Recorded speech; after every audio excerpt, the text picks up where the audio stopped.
এই এপিসোডে তুলে ধরব বিখ্যাত পরিত্যক্ত ধ্বংসপ্রাপ্ত শহর টিমগার্ডের লাইব্রেরি, ফোরাম, বিভিন্ন মন্দির এবং খ্রিস্টাব্দ 505 শতাব্দীতে, আমরা জানি রোমানরা তো 3 শতাব্দীতেই খ্রিস্টান হয়ে যায়, সুতরাং এখানে চার্চ ছিল, যাকে বলে এরা বড় চার্চ হলে বেসিলিকা। আর লাইব্রেরিটা সত্যি দেখার মতো, যদিও ধ্বংসপ্রাপ্ত, ভালো বোঝার উপায় নেই। এবং এই লাইব্রেরিটা ছিল এই এশিয়া, আফ্রিকা, ইউরোপ জুড়ে বিস্তৃত রোম সম্রাটদের 3য় লাইব্রেরি। আর লাইব্রেরি বলতে তখন তো বই ছিল না, তখন ছিল প্যাপিরাস রোল। এই প্যাপিরাস রোলেই সব লেখা থাকতো, মানে মুড়িয়ে রাখা হতো। আমাদের পুঁথি যারা দেখেছেন তারা জানেন। তাই এই এপিসোডে আমি তুলে ধরব এই পরিত্যক্ত ধ্বংসপ্রাপ্ত শহরের খানিকটা, তারপর বাকিটা পরবর্তী এপিসোডে তুলে ধরার ইচ্ছা আছে। আমরা ঢুকে পড়লাম লাইব্রেরিতে, অর্থাৎ টিমগার্ডে যে তৎকালীন প্রাচীন গ্রন্থাগারটা ছিল। এখানে দেখিয়ে দিচ্ছে, এখানে রাখা হতো প্যাপিরাস রোল, কারণ তখন কাগজ আবিষ্কার হয়নি।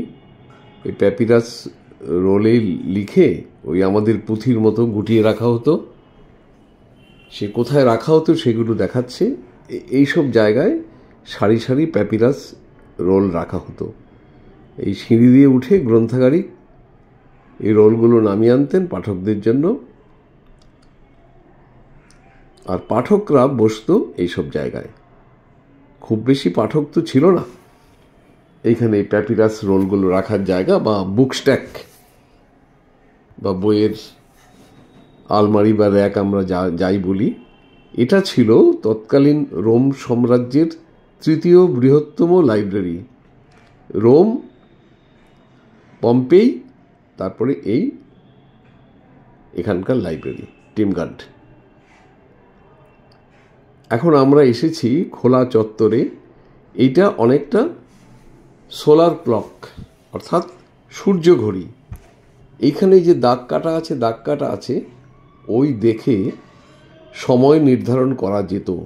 তখনকার দিনে তাই করা হতো। এই দাগগুলো আছে, এগুলো দেখেই কোন সিজনে কটা বাজে সেটা ঠিক করা হতো এই ঘড়ি দেখে।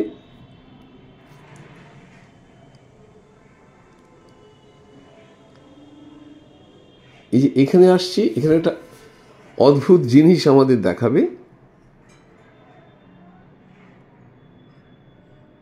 এখানে নাকি রোমান অভিযাত্রা এক ধরনের খেলা খেলতো ঘুঁটি দিয়ে, দাবা নয়, তবে দাবার মতোই।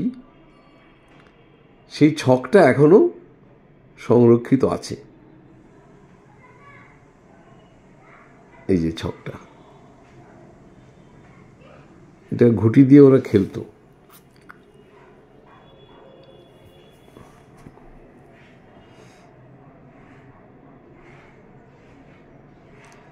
এখানে সব ফলক, বিভিন্ন আদেশনামা।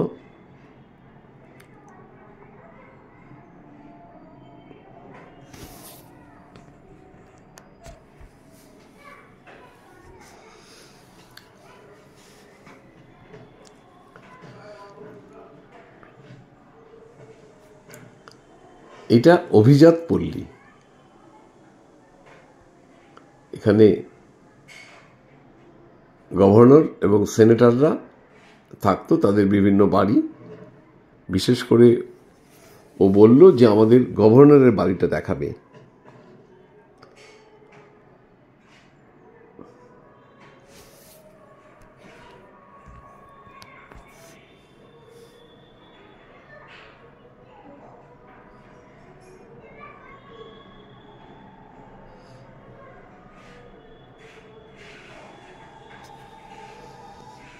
মায়ের টয়লেট পর্যন্ত সেটাও দেখাবে।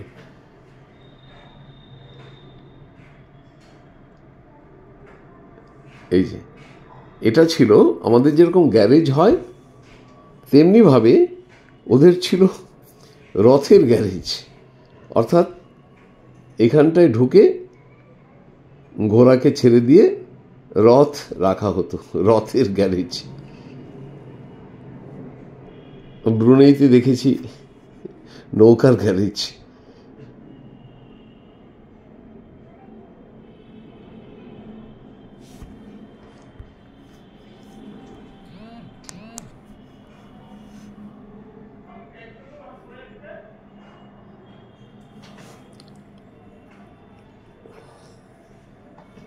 তবে টয়লেট কিন্তু আপনার কমোড সিস্টেম, আধুনিক কমোড নয়, কিন্তু কমোডের কনসেপশন অর্থাৎ চেয়ারে বসার মতো, সেটা কিন্তু রোম আমলে ছিল। অনেকেরই ধারণা যে এই কমোড সিস্টেমটা বোধহয় ইউরোপে এসেছে সপ্তদশ শতকে, তা নয়। এরা তো সপ্তদশ নয়, সপ্তম শতকে, তা নয়। এরা তো খ্রিস্টপূর্ব 3য় শতক থেকেই এরা এই সিস্টেমটা জানতো। এই যে পাশাপাশি দুটো ওই জলের ব্যবস্থা থাকে না, টয়লেট পেপার বা টিস্যু পেপার তখন আবিষ্কার হয়নি, পেপারই আবিষ্কার হয়নি। তা এখান থেকে ড্রেনেজ সিস্টেম আর বাকি সব জল টল দেয়া বা সব কিছু করা, কৃতদাস তো থাকতোই যতই। আর এটা হচ্ছে ওদের মূল ট্যাঙ্ক। এই যে সব রাজকীয় ব্যাপার।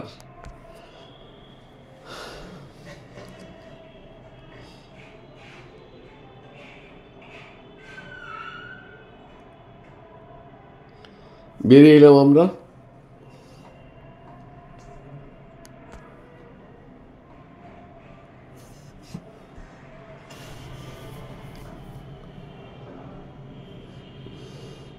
এবার আমরা এসে গেলাম বাজার অঞ্চলে।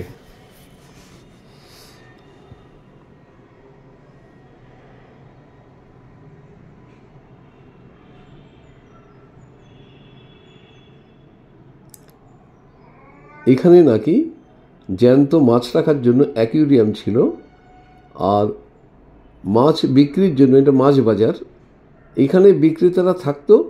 এই এই যে আমাদের গাইড, ইনি হচ্ছেন এই মুহূর্তে ক্রেতা, ওপাশে বিক্রেতারা থাকতো এবং চৌবাচ্চার মধ্যে জ্যান্ত মাছও রাখা হতো, এটা নাকি আর্কিওলজিস্টরা বলেছে। আর এইখানে দাঁড়িয়ে ক্রেতারা কিনতো, আর ওই যে ঘেরা দেওয়া জায়গাটা আছে, বিক্রেতারা এদিক দিয়ে ঢুকে যেত পাটাতনের নিচ দিয়ে। এবার সেই ইটের মতো করে, বড় বড় ইটের মতো করে কাটা পাথরের রাস্তা অনেকটাই ভেঙে গেছে। আমরা এগোচ্ছি সেই রাস্তা ধরে।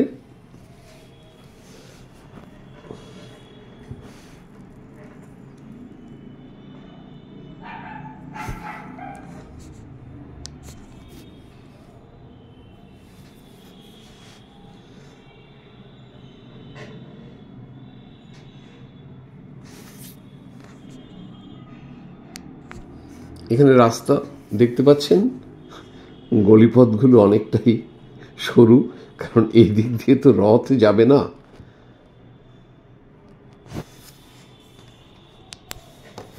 এটা নিতান্তই আমাদের মতো লোকেদের জন্য।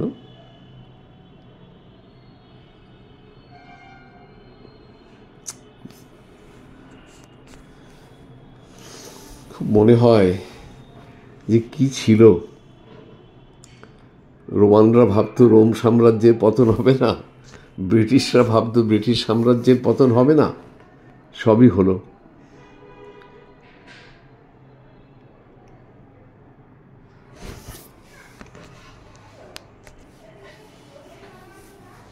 এখানে স্থানীয় যারা দর্শক এসেছেন, ভিজিটার, তারা কিন্তু খুব কম।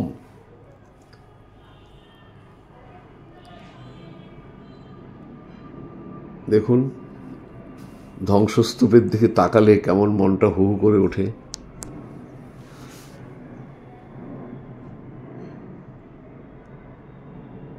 শুধুই স্মৃতি, এই হচ্ছে রোমানদের স্পেশালিটি অ্যাম্ফি থিয়েটার, অর্থাৎ খোলা আকাশের নিচে বিনোদনের ব্যবস্থা, অর্ধচক্রাকার। এই নিচে থাকছে যারা পারফর্ম করবেন তাদের জায়গা, আর যারা দেখবে তারা ক্রমশ উপরের দিকে ধাপে ধাপে উঠে গেছে। সেখানে আবার কে কোথায় বসবে তার একটা স্থান নির্ধারণ করা থাকতো, মানে কোন র্যাঙ্কের লোক কোথায় বসবে। আমরা এখানে বসে দেখছি আর ভাবছি 2000 বছর আগের কথা।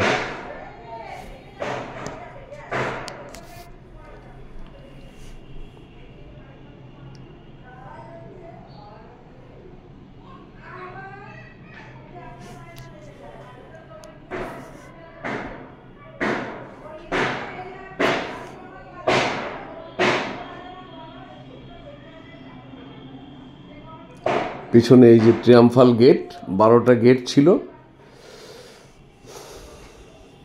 গেট বা স্মারক যাই বলুন, ট্রাজানের নামে এগুলোকে বলা হয় ট্রাজান ট্রিয়াম্ফাল গেট বা ট্রিয়াম্ফাল মনুমেন্ট। মানে এক একটা যুদ্ধে সেনানীরা জয় করে আসতো, আর তার স্মৃতিতে এখানে আমরা একটু গান শুনি, এটা দিয়ে শেষ করি। হিন্দি গান প্রায় ইউরোপের কোনো অংশে দেখেছি, দক্ষিণ পূর্ব এশিয়া, দক্ষিণ এশিয়া, পূর্ব এশিয়া সব জায়গাতেই হিন্দি গান মানুষ ভালোবাসছে। এই যে আমাদের গাইড আর আমাদের রিনি দুজন মিলে গাইছে।